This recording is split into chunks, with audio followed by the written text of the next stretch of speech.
اب یہ میری بیوی بن گئی۔ ایک باپ اپنی بیٹی کو زمین کھود کر کے زندہ درغور کر دیتا، ایک خاندان دوسرے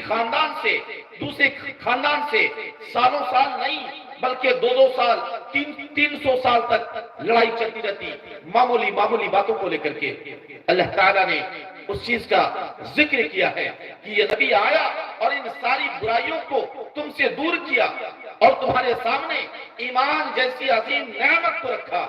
ایمان جیسی عظیم نعمت سے تمہیں مالا مال کیا یہ نبی، جس بنیاد پر اللہ تعالیٰ نے نعمت عظمیٰ قرار دیا ہمارے اور آپ کے نبی محمد رسول اللہ صلی اللہ علیہ وسلم کی بعثت کو۔ میرے بھائی اور دوستو، یاد رکھیں اس نبی کے ذریعے سے ہمیں ایمان ملا، اس نبی کے ذریعے سے ہمیں انسانیت ملی، اس نبی کے ذریعے سے ہمیں قرآن عظیم جیسی عظیم کتاب ملی اور اس کے ذریعے سے ہمیں ہدایت کا راستہ ملا، اور جس کی وجہ سے آج ہم مسلمان ہیں اور جس کی وجہ سے آج ہم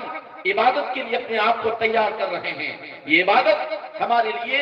جو اصول، جو ضابطہ اور جو قانون ہمارے سامنے رکھا وہ جناب محمد رسول اللہ صلی اللہ علیہ وسلم کی ذات گرامی ہے۔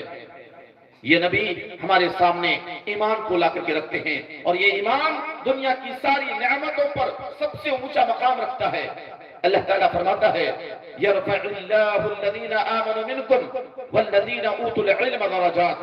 انسان کو اللہ تعالیٰ نے بنایا، ان انسانوں میں سب سے اونچا مقام اگر کسی کا ہے تو وہ مومنوں کی ذات ہے، مومنوں کی ذات جو ایمان لائے ہیں، جو ایمان کے ساتھ اپنی زندگی کو گزارتے ہیں، ایسے لوگوں کو اللہ تعالیٰ نے سب سے اونچے مقام پر رکھا، ان کا مقام و مرتبہ سب سے اونچا ہے۔ ہمیں اپنے ایمان کا جائزہ لینے کی ضرورت ہے، ہمیں یہ دیکھنا ہے کہ ہم کس کیٹیگری کے مسلمان ہیں۔ اللہ تعالیٰ نے فرمایا وَلَا تَمُوتُنَّ إِلَّا وَأَنْتُمْ مُسْلِمُونَ، اگر تم اس ہوئے زمین پر ہو اور زندہ ہو تو تمہیں تب تک موت نہ آئے جب تک کہ تم مومن نہ ہو جاؤ، جب تک کہ تم مسلمان نہ ہو جاؤ۔ اسلام کی حالت میں رہ کر کے تمہیں یہ دنیا چھوڑنا ہے۔ میرے بھائیوں، اس کی تفسیر کو جب آپ دیکھیں گے، ایک انسان، ایک مسلمان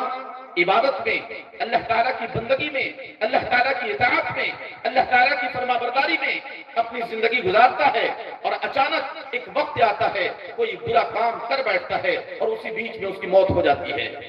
پھر بتائیے اس کا کیا معاملہ ہوگا؟ ایک انسان نمازی ہے، کسی کے بہکاوے میں آ گیا، شراب پی لیا، توبہ کرنے کی توفیق نہ ملی، اسی حالت میں اس کی موت آ گئی۔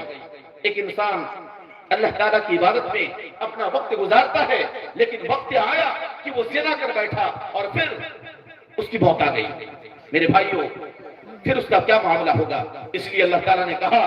وَلَا تَمُوتُنَّ إِلَّا وَأَنْتُمْ مُسْلِمُونَ، کہ تم دنیا کو چھوڑ کر کے نہ جاؤ اس حالت میں کہ تم مومن ہو اور مسلمان ہو۔ مسلمان ہو کر کے ہمیں اپنی زندگی گزارنی ہے، اور مسلمان بننے کے لیے اور مومن بنانے کے لیے شرط اول یہ ہے کہ ہم اپنی مرضی کو چھوڑ کر کتاب اللہ و سنت رسول کے مطابق اپنی زندگی گزاریں۔